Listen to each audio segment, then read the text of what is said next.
en fait, j'ai souhaité créer une petite session d'information, tout simplement parce que je me suis retrouvé des fois dans des situations, je ne sais pas si ça vous est arrivé, où on recevait une invitation pour aller en formation.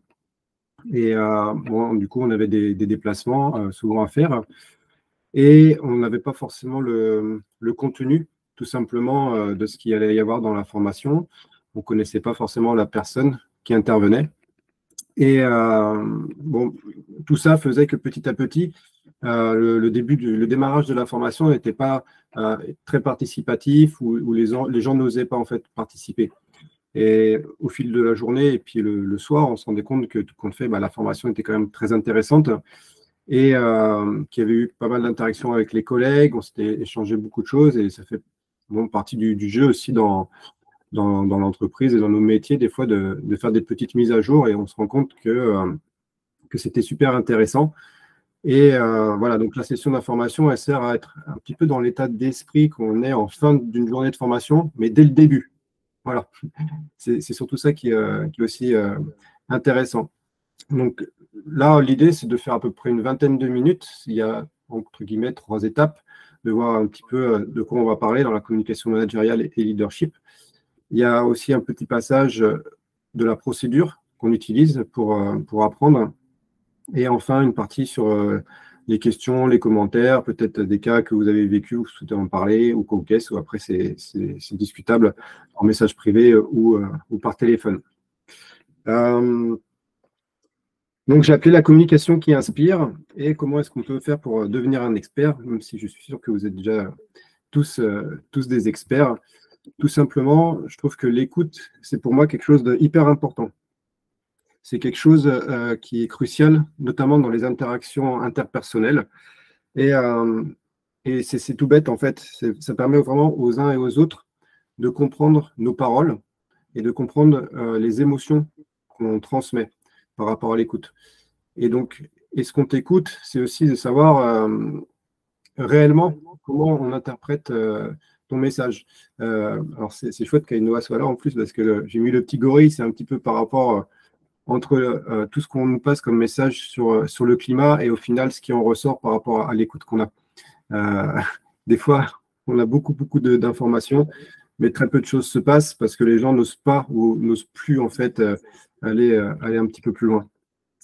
Donc voilà, en fait, ce qui résume à dire, c'est que quand il n'y a pas d'écoute, eh ben, il y a un gros risque d'alimenter tout ce qui est conflit relationnel et comportemental au sein d'une entreprise, au sein d'une équipe.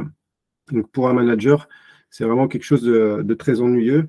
Et grâce au réseau, ben, LinkedIn notamment, pour ne pas faire trop de pub, mais on a la chance de pouvoir communiquer avec énormément de personnes. Et depuis quelques temps, j'ai demandé à des managers de m'envoyer quelles étaient leurs interactions avec leurs équipes. Et ils m'ont envoyé quand même quelques petits messages qui se résument par leur expérience. On retrouve notamment les malentendus. Donc les malentendus, c'est souvent source d'ambiguïté dans la communication. On retrouve des attitudes qui sont déplacées. On retrouve une communication agressive. Alors, la communication agressive, on va plutôt partir d'un comportement à chaud, tout simplement. On retrouve de l'isolement social, les conflits, des arrêts de travail. Donc, les arrêts de travail, je crois que l'augmentation entre 2019 et 2022 est à peu près de 15% quand même. Ce n'est pas dû que au Covid, puisque les 2 dernières années, les premières causes d'arrêt de travail sont d'ordre psychologique. De la surcharge mentale, donc voilà, des gens qui ne dorment pas la nuit lorsqu'ils managent des équipes, ça existe. Du harcèlement moral, qu'on retrouve notamment après avec les risques juridiques. Et harcèlement moral, pour avoir vécu des choses notamment en restauration et coacher des gens en restauration, c'était vraiment un endroit où il y en avait quand même pas mal, je trouvais. Ça se répercute sur des démissions aussi, qui ne sont pas forcément les démissions des mauvaises personnes, plutôt les démissions des bonnes personnes. Les retards inexpliqués, donc les gens qui montent en conflit par rapport à des retards. Et bien sûr, le mot burn-out que tout le monde connaît, mais qui peut être aussi à l'origine d'une communication mal établie. Toutes ces petites situations-là, je ne sais pas si l'une d'entre elles vous parle, s'il y en a une où vous avez fait un petit peu focus dessus, moi je vous invite c'est à l'écrire ou à vous la noter dans la tête, parce que peut-être ça nous permettra de travailler dessus après. Quand on a ce genre de problématique en entreprise, forcément on s'y intéresse et on cherche des solutions. Enfin, certains ne cherchent pas de solutions, ils laissent couler, mais là en 2023, les gens cherchent quand même des solutions. Et je trouve que c'est sympa d'aller chercher à l'origine des problèmes quand il y a ce type de problématique. Donc pour moi, l'origine, c'est un environnement qui disparaît petit à petit. C'est un environnement où les gens avaient encore de la chance de pouvoir mettre de la volonté et de l'audace dans leur communication. Qu'est-ce que j'appelle comme par volonté et par audace? Bah, c'est assez simple, c'est des gens qui prennent encore des décisions, qui s'engagent réellement et clairement dans leur job. Des gens aussi qui résistent à la tentation. Et bien sûr, on retrouve encore cet effet émotionnel et comportemental. Donc, je résiste à la tentation, je suis capable de résister et de voir mes émotions, comment elles évoluent. S'il y a des gens qui ont la chance de faire des formations sur l'intelligence émotionnelle, etc., c'est forcément des très bons points. Le côté audace, bien, c'est tout simplement être honnête.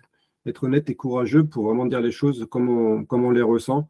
Ne pas partir dans des violences symboliques à essayer d'être quelqu'un d'autre lorsqu'on passe un message. Ça, c'est très important puisque en face, on reçoit finalement un faux message. L'esprit créatif, dans l'audace, on perd de la créativité puisque l'engagement et la responsabilité des uns des autres n'est plus forcément active et la disposition à prendre des risques diminue clairement. Si on perd quelque chose dans la volonté et l'audace, on va avoir un manque de retour sur l'information et les comportements des gens. Ça, c'est clairement un manque qu'il y a à l'heure actuelle, surtout avec tous les types de communication qui circulent dans les sociétés. On a un manque de retour d'information sur les comportements. Ça active quoi? Donc, qui dit manque, dit je vais quand même aller chercher des informations quelque part. Ben, ces informations-là, à aujourd'hui, on va partir plutôt sur nos croyances, sur nos personnalités, sur notre vécu, et on va augmenter forcément les jugements personnels, ce qui ne seront pas forcément un bon point dans la communication au sein d'une équipe, puisque derrière, il y a sûrement des critiques non constructives qui vont en sortir. Donc ça, c'est quelque chose à prendre en compte, parce que les critiques non constructives, ben, c'est ni plus ni moins des attaques personnelles, et même des comparaisons inutiles, où lorsqu'on est dans une équipe, eh bien, on a l'impression qu'on est bien avec quelqu'un et qu'on n'est pas bien avec l'autre, juste parce qu'on n'a pas la même culture ou parce qu'on n'a pas la même personnalité. Mais au final, on ne va pas chercher forcément la motivation ou les idées de terrain de cette personne-là. Le fait d'analyser, d'aller chercher ce qui manque, eh ben, on détecte des faiblesses. Et je pense qu'un autre système pour attaquer ce problème-là, plutôt que d'imposer des solutions, d'aller tout le temps chercher d'autres solutions, c'est peut-être de les transformer. Et transformer ces faiblesses en force, eh ben, c'est réactiver les potentiels qu'ont les managers, les encadrants dans une équipe. Pourquoi je dis ça? Parce que derrière, corriger ces erreurs, ça va se faire en sortie de zone de confort. On va apprendre de nos erreurs et ça va renforcer la confiance en soi. Si on renforce la confiance en soi, on va aussi renforcer la confiance qu'on a vers les autres. Et les autres vont aussi davantage avoir confiance en nous. C'est très important puisque si on n'a pas la confiance, on rentre dans la gestion des conflits qui ne sont pas constructifs, parce qu'il y aura de l'ambiguïté.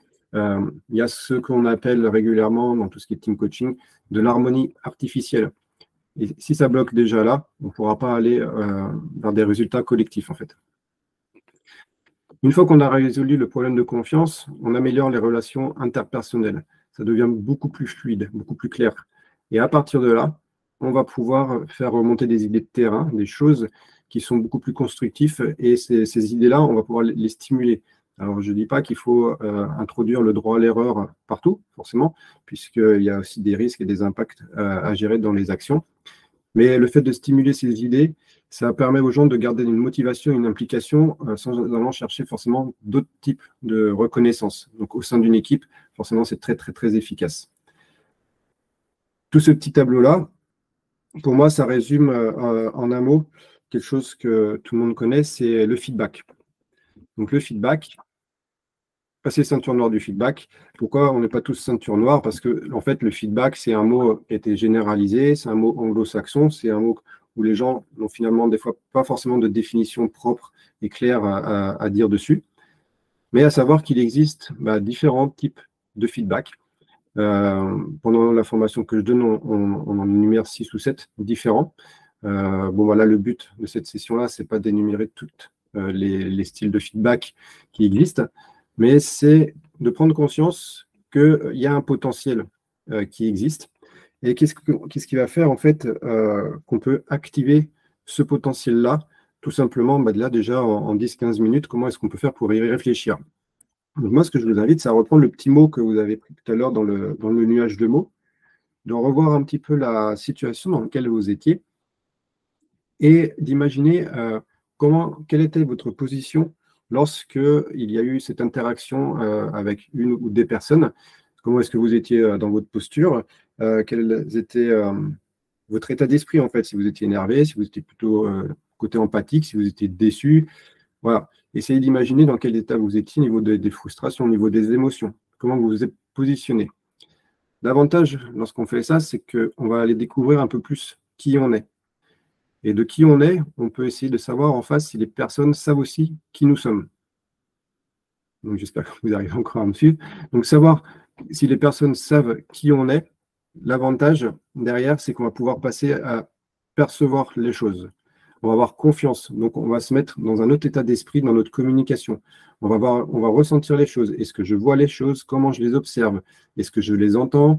Est-ce que je suis dans un environnement propice à communiquer? Voilà, on passe à un deuxième stade parce qu'on a confiance avec notre perception, notre positionnement. Puis vient la structure.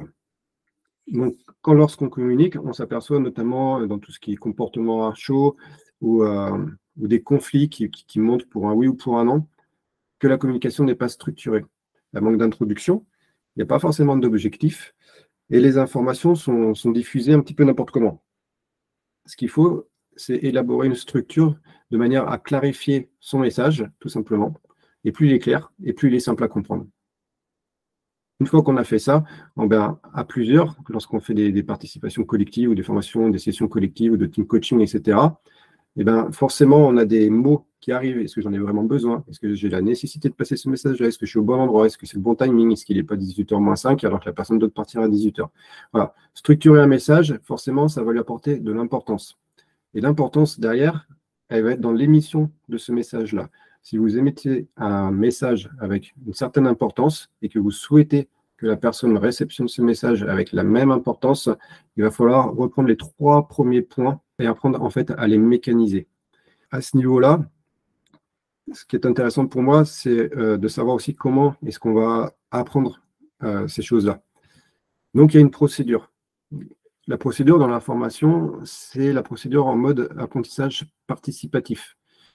Donc, c'est des techniques qui sont pas courantes, ou très peu courantes encore, mais simplement parce qu'on sort des méthodes d'apprentissage traditionnelles. Et moi, j'insiste sur le partage d'expériences, car on fait des formations inter-entreprises, des formations intra-entreprises, et je trouve très enrichissant lorsque j'ai quelqu'un qui vient du médical, quelqu'un qui vient du bâtiment, peut-être de l'hôtellerie, quelqu'un qui vient de milieu plus libéral, comme des notaires, et qui partagent leurs expériences. On se rend compte qu'en fait, que toutes ces petites problématiques-là, les gens les connaissent et les vivent plus ou moins au quotidien.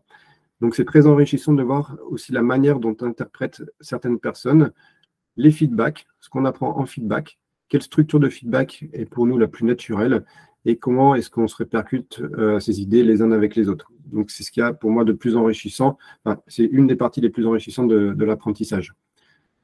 Le second, c'est que comme on va parler d'émotions, de relationnel, de comportement, il faut être à l'aise. Et si on n'est pas à l'aise avec ça, on ne va pas sortir de notre zone de confort.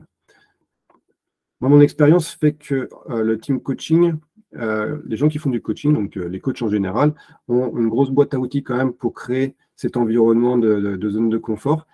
Donc les gens qui ne se connaissent pas et qui viennent en formation, eh bien, dites-vous qu'au bout d'un quart d'heure ou 20 minutes, voire 30 minutes, vous allez pouvoir communiquer les uns avec les autres comme si vous connaissiez depuis au moins 1 mois, 2 mois ou 3 mois et que vous aviez l'habitude de travailler ensemble. Et là, il va falloir vraiment être honnête et généreux. On va retravailler l'audacité parce que ce potentiel-là, de toute façon, il existe chez vous. Et on va juste le permettre d'être en zone de sécurité tout en sortant de votre zone de confort. Donc, bâtir une relation avec un environnement propice à ça, c'est très, très important dans la procédure. Ensuite vient la partie leadership. Donc, la communication, on la voit sur toute la partie feedback. Comment est-ce qu'on va structurer notre message? Et ensuite, on va voir la partie leadership. Qu'est-ce qui est important dans la partie leadership? Mais c'est simple, c'est ni plus ni moins la santé de l'encadrant, je dirais, la santé du manager. Pour ne pas faire le caméléon, on va essayer de ramener un petit peu de naturel. Donc, j'ai reçu encore un message hier soir d'une personne qui me disait, forcément, il est important de remettre du sens à ce qu'on fait et à voir pourquoi on le fait. Donc, le leadership, c'est comment est-ce que vous allez inspirer les gens. Et le fait de l'inclure dans votre communication, de faire un combo avec de la technique et vous-même et vos valeurs, ça va rendre un message beaucoup plus honnête et beaucoup plus naturel. Il n'y a plus besoin de faire le caméléon, il n'y a plus besoin de s'adapter aux uns et aux autres pour passer un message. C'est vraiment une responsabilité qui est à prendre en compte dans le manager, du moins en 2023. Ce n'était peut-être pas le cas il y a 10 ans, mais aujourd'hui, il faut que le manager se respecte soi-même. L'après-midi, on la consacre au training essentiellement. Donc, c'est un passage assez osé, puisque je fais venir des comédiens professionnels. Et à partir de là, toute l'après-midi, vous vous entraînez les uns avec les autres, à voir quand est-ce qu'il y a des connexions, quand est-ce qu'il y a des déconnexions, s'il y a un peu de langage non verbal. Et tout ça, on le fait en comédien, avec des comédiens professionnels d'impro. Mes attentes. Alors, en tant que formateur, j'ai forcément des attentes, puisque si on veut développer ses capacités de formateur, il faut aussi savoir se reconditionner. Donc, moi, j'attends, c'est que le manager reconnaisse ses qualités, qu'il les valorise, qu'il les exprime, tout simplement, qu'il ait des objectifs et des fonctions qui soient connus de lui-même, bien sûr, mais qui soient aussi connus des autres, qu'il y ait une communication verbale qui s'installe naturellement, qu'on retire peut-être quelques mails, qu'on retire peut-être quelques SMS, qu'on retire peut-être que les groupes WhatsApp. Voilà, aujourd'hui, je vois pas mal de gens qui envoient un message et qui me disent si, c'est bon, il l'a reçu, il y a les 2 petites virgules bleues. Oui, mais je ne sais pas si il a bien réceptionné ton message, s'il a interprété de la même manière, et je ne sais pas si l'importance que toi, tu as envoyé dans ton message, elle a été répercutée sur cette personne-là. Le respect de soi, puisque c'est quand même à l'origine aussi de tout ce qui est burn-out et tout ce qui est les gens qui ont du mal à dormir ou quoi que ce soit, voilà, ils ne se respectent plus eux-mêmes, ils ont toujours l'impression de passer pour quelqu'un d'autre. Apprendre à réutiliser les feedbacks ou à lui donner enfin une définition, à savoir un peu comment ça fonctionne, tout ça. Et apprendre à partager ses émotions. Voilà, petit à petit, en fait, on voit que le partage des émotions a un énorme rôle dans cette situation-là. J'ai à peu près fini. Les formations donc inter-entreprises, pour l'instant, elles ont lieu en anglais. Et je pense qu'on va les développer petit à petit dans d'autres villes de France. Les prochaines sont le 19 octobre, le 14 novembre et le 14 décembre. Ça dure environ 7 heures. On mange le midi ensemble. Et le tarif est de 630 € la journée. Avant de clôturer et de passer aux questions ou aux commentaires, c'est important pour moi en fait de toujours remercier les gens. Certains savent aussi que j'ai d'autres activités artistiques que tout ce qui est coaching ou formateur, et on a tendance vraiment à remercier le public. Donc je vous remercie d'être venu à cette session d'information. C'est la première. J'espère que ça vous a plu. J'aimerais participer aussi en remerciant donc Christophe Meunier. Donc Christophe Meunier, c'est la personne qui me guide et qui m'accompagne dans tout ce qui est passion de coach et de formateur. C'est une personne qui travaille pour Trick Solutions en Belgique et avec qui j'étais encore il y a peu de temps. Je remercie aussi Stéphane Panin. Stéphane Panin, c'est un dirigeant d'entreprise qui inspire tout simplement dans ses démarches, sa vision de management et bien sûr la confiance qu'il me donne lorsque j'ai les personnes de chez lui en formation. J'ai Daniel Arod-Sarène et Sylvie Lavie de l'atelier Lanberry à Bayonne qui, eux, m'accompagnent dans le développement de tout ce qui est administratif sur la formation. Et Eric Bourguignon et Michael Gris qui s'occupent du site internet chez Pure Team. Donc, eux, c'est l'entreprise New Wave. Il y a Robert Noutari qui nous accueille donc à Ola tous les coups, la salle qu'on loue près de l'Adour à Anglette. Fabien Toscano et Quentin qui sont les comédiens pros qui assistent l'après-midi et franchement qui donnent un accompagnement et qui boostent cette formation. Et pour finir, une personne qui m'a motivé à créer ce premier événement, tout simplement, et j'ai rencontré grâce à Aurélien et Julie de Morning Networking la semaine dernière, qui est Michel Poulard. Donc, voilà. Merci, Michel. Il est midi 20. Je pense que je suis à peu près dans les temps que je m'étais consacré. Et est-ce que vous avez quelques petites questions ou des commentaires?